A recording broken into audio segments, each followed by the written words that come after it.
They look like a 60,000-pound car. They cost $25,000. And in 2026, that price tag is a trap. The cheapest car on the market is the most expensive mistake you will ever make. This is not about build quality. It is not about badge snobbery. It is about who owns your car's brain. Because right now, that brain might not even be on British or American soil, and the company that built it might not exist by Christmas. The South China Morning Post published a report, May 2026. 50 Chinese EV brands are expected to go bankrupt this year. 50. Not struggling, not restructuring, gone. Here is what that means for you. You buy the car. You drive it home. It works fine. 18 months later, the brand is dead. The app stops connecting. The software update server goes offline. Your battery management system is now frozen in time. No patches, no fixes, no support, and your warranty gone with it. You are now the proud owner of a 4,000-pound paperweight. These are what I call ghost brands. Names like Omoda, Leapmotor, Neta, Baojun. Beautiful cars, aggressive pricing, zero infrastructure. MG is the big one people trust. They have been here longer. They have the name, but here is what the data says. MG came dead last in the Driver Power Reliability Survey. Not once. 2 years running, 2025 and 2026. Dead last. Out of every car brand tested by real owners, MG finished at the bottom of the table again. Now we get to the part that should actually scare you. The 2026 Connected Vehicle Security Audit dropped this year. The findings are disturbing. Ultra-cheap Chinese EVs are not just cars. They are data harvesters. We are talking cabin audio monitoring. We are talking real-time location tracking. We are talking behavioral profiling. Every journey, every stop sent to offshore servers. In jurisdictions outside UK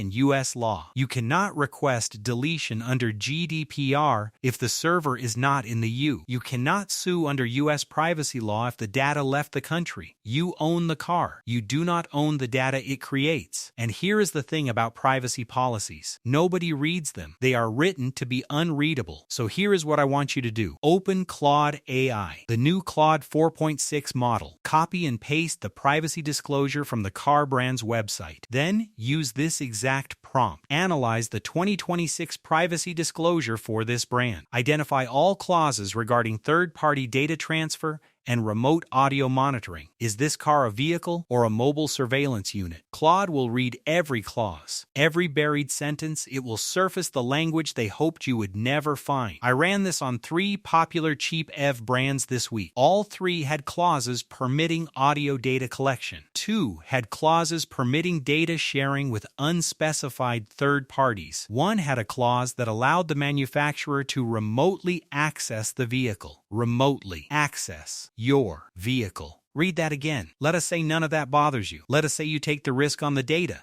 The battery is great, the car drives well, then your headlight fails. Simple fix. Right.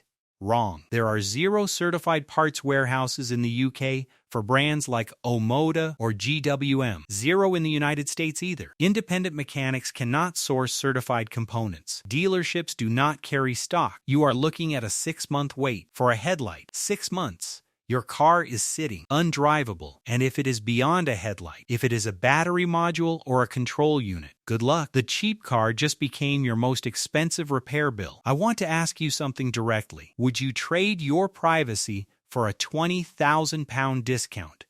Is the saving worth handing over your location, your journeys, potentially your conversations, to a server you cannot trace, in a country you cannot challenge? Drop your answer in the comments right now. Type privacy if your data is not for sale. Type bargain if the price makes it worth it. No judgment either way. I genuinely want to know where the line is in 2026. Here is the truth nobody in the showroom will tell you. A cheap car is only a deal if it actually works in 3 years, if the brand survives, if the parts exist, if your data stays yours. These are not cars. They are consumer electronics with wheels. And consumer electronics become obsolete. They get abandoned by manufacturers. They stop receiving updates. They become security risks. The difference is when your phone dies, you buy a new phone. When your car dies, you lose your transport, your money, your data, all of it. Subscribe before you buy a smart car that turns out to be smarter than you, because the real cost of cheap is never on the price tag.